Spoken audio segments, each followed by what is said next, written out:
All right, y'all. Let's start off where we left off. On these Diddy files. Let me give a quick shout out because if y'all didn't watch the first one, Diddy's a freak. This nigga's a freak. We're gonna leave it right there. Diddy is a freak. Alright? So go watch the first one if you haven't seen it. This is part 2. Follow me on Snapchat, gmoney2300. My Instagram is TTF__gang. My TikTok is TTF gang. My Twitter might be that, and my Mr. Grippers my YouTube is TTF gang.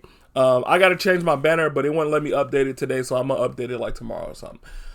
Let's get right into this.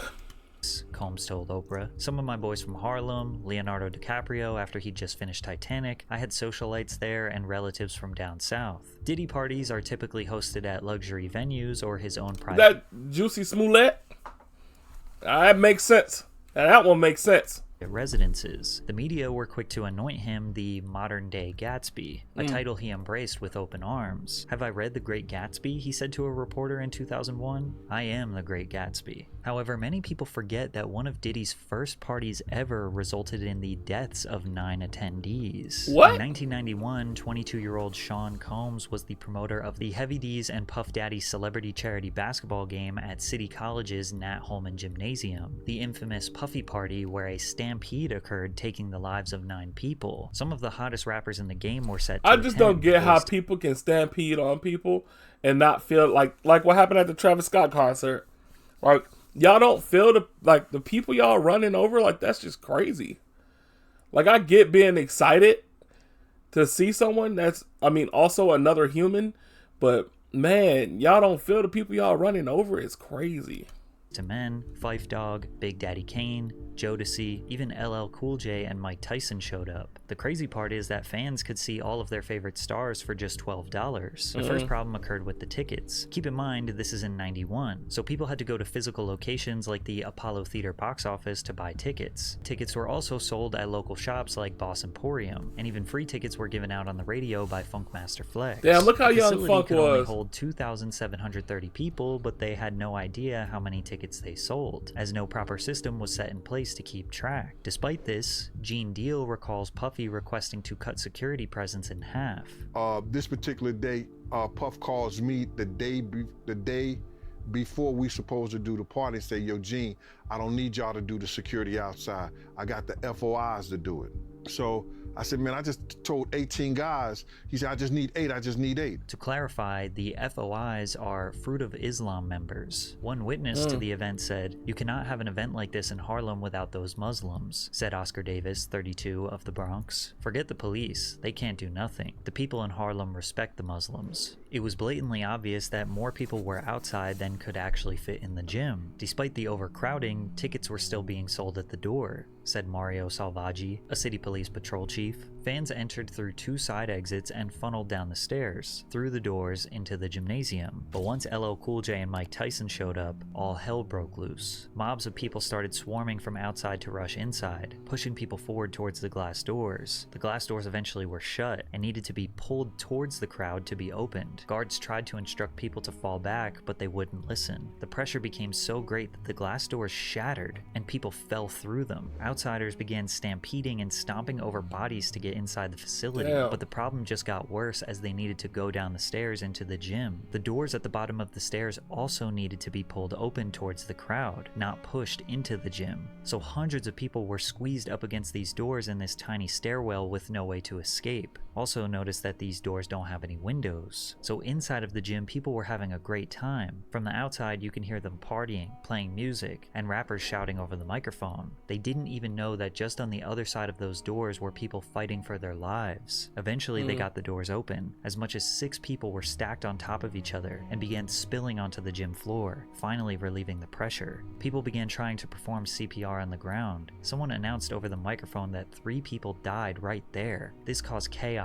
and the people inside the gym began trying to leave, stampeding back through the exact same stairwell where people were trapped in the first place. Police identified 5 men and 3 women dead at the scene, and 29 people were injured. A ninth victim died in the hospital days later. That's All crazy. of them died from asphyxiation. 8 families of the deceased settled wrongful death lawsuits against Mr. Combs in early 1998. Mr. Combs ended up paying around $600,000 of a total $3 million or so. Now, clearly, this wasn't all Diddy's fault. Legally, the courts claim the city 50% responsible and the promoters 50% responsible. Regardless, death and dark energy seemed to lure around Diddy since his earliest days. From there, he kind of stopped throwing parties for the public and started to keep them private. However, over the years, disturbing rumors have spread regarding what happens during Diddy's parties, ranging from group sex rituals to casting couches where newcomers would secure their future in various industries. The biggest rumor is that aspiring male talent would need to pleasure other powerful men to advance their careers, and apparently it's an open secret in the music industry, which is why Shannon Sharp erupted in laughter when Cat Williams said,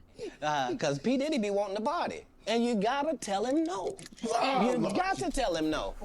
We were all laughing at this interview, but Cat was just saying some shit, huh?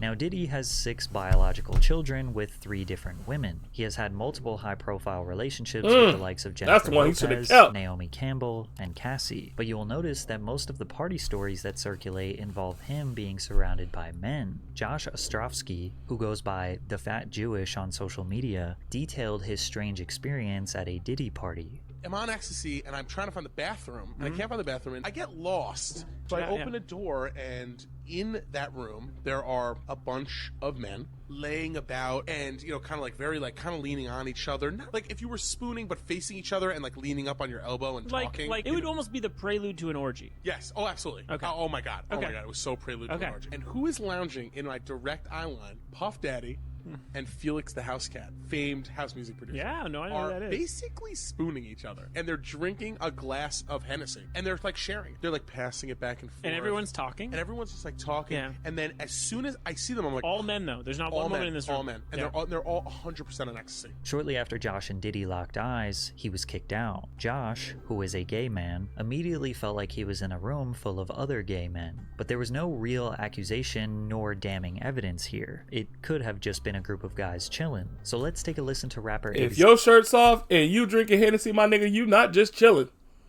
Yeah.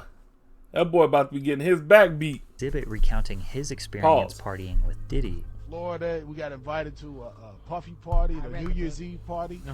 He invited us to the house because we wanted to go to the club after. Puffy calls me outside. He's like, "Hey man, that girl you know about?" He's like, that's the devil, man.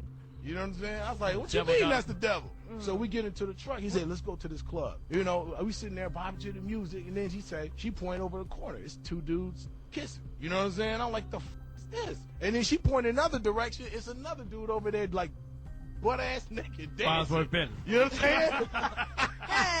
We take off, man. Based on X's story, it seems like Diddy brought him to a gay club. Or maybe, coincidentally, Exhibit just looked at the only 2 gay couples in a regular club. 50 Cent also recalls one of the first times he met Diddy. We gotta kick it. This is Puff. Okay. He telling me we gotta kick it and shit. And he was like, "Yo, why don't we like go shopping or some shit?" I mean, like I pay for it. And I was like, "What the fuck this nigga just said?" It's a fruit pie. It's a fruit pie. Trust me. Now, there is no doubt that homophobia has been prevalent in hip-hop forever. However, some people are just simply not gay, and Yeah, Diddy's actions facts. make them feel uncomfortable. Like rappers Fabulous and Jadakiss, who were pressed by Diddy on a podcast that got really awkward really quickly. He began by repeatedly calling the host Nori Daddy. Mr. Lee, Yeah, I love this drink. Where you put my Chance with you. I bag like at? when you like this, Daddy. where you put my bag? Daddy, I at, like Mr. when Lee? you it's when you right here, scrambling it's and right scraping here. for shit. No, I got I notes like and that. shit. I've been practicing. Then he proceeded to ask Fabulous why he didn't The want fuck? to party with him. See where I look Did you look miss back on me? where I became. Did you miss me though? For real? Because I saying miss- it seems like a thing I with miss this partying birthday with party. Puff, man. I Man, miss but I'm partying talking about with for your birthday. Huh? Why won't you party with me for your birthday, man? We partied for my birthday before. You came to my party. No, but me and you ain't never really party. You know what I'm saying? Jadakiss kept his head The looking fuck straight does that down mean? for almost the entire. You asked me to what? This nigga said. First of all, I keep calling Norier daddy or Norier daddy is wild. I hate that word. And then you say, but do you miss me? I miss partying with you for your birthday. Do you miss me? He said you came to my birthday. This nigga said, no, but you ain't party with me for your birthday. Like, what the fuck does that mean? Interview, and you could tell Fabulous was very uneasy about Diddy's presence. When Diddy was confronted about it, this was his response. Oh, scrambling and scraping for shit. That was you. Scrambling. What? You said, I like when you do it like that, Daddy. When you scrambling and scraping for shit. Hey, man. Nah. I mean, I was You don't go back and look at that stuff and laugh? I mean, it could be funny. I don't really be on it like that. It seems like he genuinely has no idea why people thought what he said was weird. He says things, he doesn't even know what he's saying is like fruity. You know what I'm saying? Like, he says something fabulous and he goes, yo, but me and you, we ain't party. Like, we need to party. What is he talking about? What is he talking about? That's the kind of stuff that when people say that to me, I get a little uncomfortable. But even with all the jokes, rumors, and secrets, nobody ever formally spoke out against Diddy and accused him of assault or abuse Until Cassie. until 2019, when his ex-girlfriend Gina Huynh spoke publicly about what Damn. it's like to be in a relationship with him. Keep in mind that Gina was a side girlfriend for Diddy. The public didn't know about her because his public relationship was with Cassie Ventura. Good God. He had been They on both and off just dating for a decade. Beautiful He had women. caught me texting another man. We were in his closet and he like pushed me and I fell to the ground. He like stood over me. He avoided my face, but he like started punching me like on the side of my head, and I was just like covering my face. He like stomped on my stomach, like took the wind out of my breath. I couldn't breathe, pleading to him like, can you stop? And he like stopped for a little bit. He like grabbed my hair from the back and like was like punching the back of my head. She also claims that she was pregnant with his child in 2014. You mind telling me what happened with that pregnancy? He was like, you're gonna get an abortion, right? I was like, I don't know yet. And then he offered me $50,000 to get rid of it, but I turned it down because I just loved him. Gina did not take the money, but she also did not have the child. 4 years later, she got pregnant again. Gina goes on to detail multiple other instances of emotional and physical abuse, but she never filed any formal charges. It wasn't all the way until November of 2023 that someone finally filed a formal lawsuit against Diddy. After that, the floodgates were opened, and Sean Combs' dark past crept out of the shadows. In the lawsuit, Cassie Ventura, his longtime girlfriend, accused Mr. Combs of repeated physical abuse over See, about that's a what I was decade. confused about for a while, because if you guys were dating, like, I don't know. I don't want to like say too much on this, but like, I didn't know how you could. I guess if you forcefully do it, that's still, yeah. Never mind. As you can imagine, this lawsuit and these allegations went extremely viral. After all these years of shady rumors, weird behavior, and dark secrets, the entire world was prepared for Diddy's decline. Ventura and Combs met in 2005 when she was 19 and he was 37. He heard a song she was marketing called Me and You. He then contacted Ryan Leslie, who wrote Cassie's first single, and paired Bad Boy Records with Leslie's Next Selection imprint for the release of Cassie's debut album. In August 2006, Cassie released her self-titled album under Bad Boy Records. The pair formed a close relationship through working together for several months as Cassie became the face of Diddy's fashion label, Sean John. In 2007, Diddy separated from his longtime partner Kim Porter and started dating Cassie. Cassie alleged that Combs controlled nearly every aspect of her life, from her career to having access to her personal medical records. She claims he was frequently violent, physically abusing her multiple times a year, and that he often plied her with copious amounts of drugs, which made videos like this one seem awfully suspicious, where Cassie seems to be hiding from Diddy. What? What you gotta say now? What you gotta say now? You ain't got shit to say. When you put your girl on the snap, baby, yo, babe. I mean, shit getting weird. Come on, baby. It's hot outside. You fucking wrapped up in that blanket. Let's go jog on the beach. The court papers assert that others who worked with Mr. Combs helped him control Ms. Ventura, like suppressing her music if she did not obey his orders, or by helping to conceal his behavior. But it wasn't just mentally controlling. He also often got physically violent with her. In one incident in Los Angeles in 2009, the suit says that Mr. Combs became enraged when he saw Ms. Ventura talking to another talent agent, then pushed her into a car and kicked her repeatedly in the face, making her bleed. The suit also details Diddy's request for Cassie to engage in his newest sexual fantasy called voyeurism. Combs forced Ventura to have sex with male sex workers in different cities, encounters she claimed he watched, pleasured himself to, and recorded. This is the like I be allegation hearing that- about like if you get too much money, like you have too much sex, you want to try some weird stuff, but this is a different level, bro.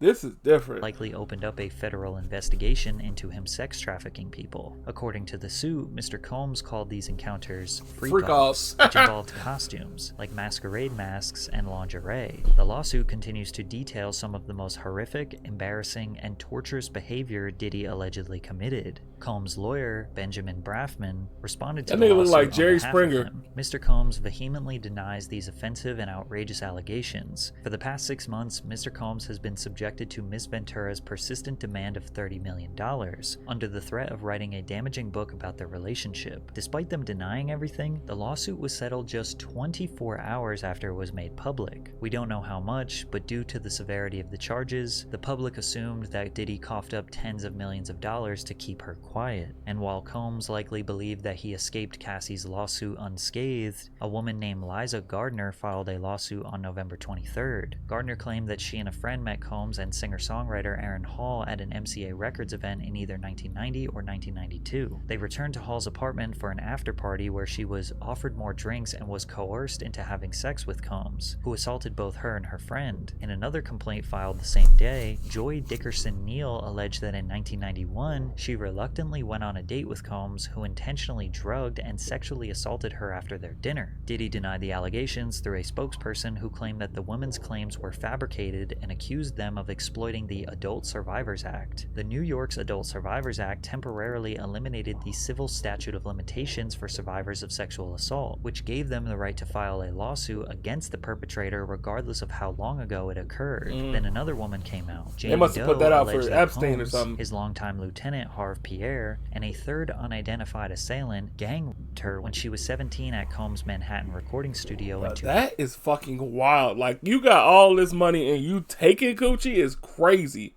Could you imagine stealing coochie is wild. 2003. Pierre, who previously served as president of Combs Bad Boy Entertainment, had also been sued by a former assistant, who alleges he used his position of authority as plaintiff's boss to groom, exploit, and sexually assault her several times between 2016 and 2017. The lawsuit further claimed that men trafficked Doe across state lines from Detroit to New York City on a private jet, supplied the teenager with drugs and alcohol until she couldn't consent, and then violently assaulted her. The complaint also included several photos that Doe alleges were taken at the studio that night, including one where she is sitting on Combs' lap. "Enough is enough," Diddy said on Instagram. "For the last couple of weeks, I've sat silently and watched people try to assassinate my character, destroy my reputation and my legacy. I did not do any of the awful things being alleged. I will fight for my name, my family, and for the truth." But it wasn't just women accusing him. In February of 2024, Combs' former producer and videographer, Rodney Lil Rod Jones, filed a federal lawsuit against Combs, alleging Combs sexually harassed, drugged, and threatened him. According to the lawsuit, Rodney Lil Rod Jones lived with Combs between September 2022 and November 2023. My during bad, which- I'm not talking or nothing, bro. I'm really focused in here. This nigga is a freakazoid. This nigga is goddamn beating backs in for real.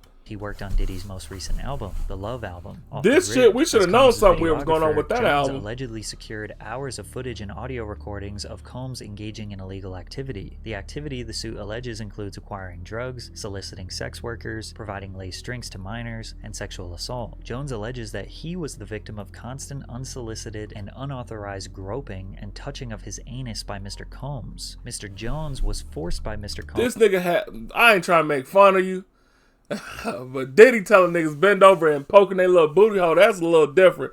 That man P. Diddy was a menace. To work in Mr. Combs' bathroom as Mr. Combs walked around naked and showered in a clear glass enclosure. In the lawsuit, Jones also alleges that Young Miami, who is Diddy's most recent girlfriend, was among those who were paid a monthly fee by Diddy to work as his sex workers. Jones believed Diddy was grooming him with the goal of passing him off to others. While on a yacht in January of 2023, Jones alleges he was introduced to Oscar-winning actor Cuba Gooding Jr., who proceeded to grope and fondle him until being forcibly pushed away. Jones claimed that Diddy, who had dominion and control over Gooding Jr., failed to step in. Also in Jones's lawsuit, an unnamed rapper is mentioned as having been on Diddy's yacht, where they were allegedly seen consorting with underage girls and sex workers. This rapper is described as a Philadelphia rapper who dated Nicki Minaj. Rapper Meek Mill is from Philadelphia Safari. and dated Nicki Minaj from 2014 to 2016. That same unnamed rapper, also an unnamed R&B singer, and producer Stevie J allegedly engaged in sexual intercourse with Diddy.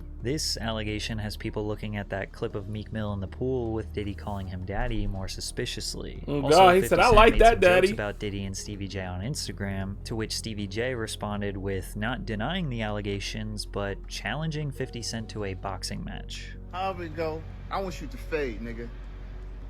Fuck all that. Since it's entertainment, let me beat the shit out of you on TV or something. No, you ain't trying to beat him with your hands. I'm calling you out. Freaky What you wanna ass do, Nick. Curtis? But the most shocking allegation made in the lawsuit was Mr. Jones discovered that Mr. Combs has hidden cameras in every room of his homes, and that Diddy was secretly recording artists and powerful executives, like Lucien Grange, who was mentioned in the lawsuit, who may or may not have participated in the freak-offs. If this turns out to be true, we might see some of the most powerful people in the entertainment industry get exposed, and 50 Cent wants to be a part of the expose.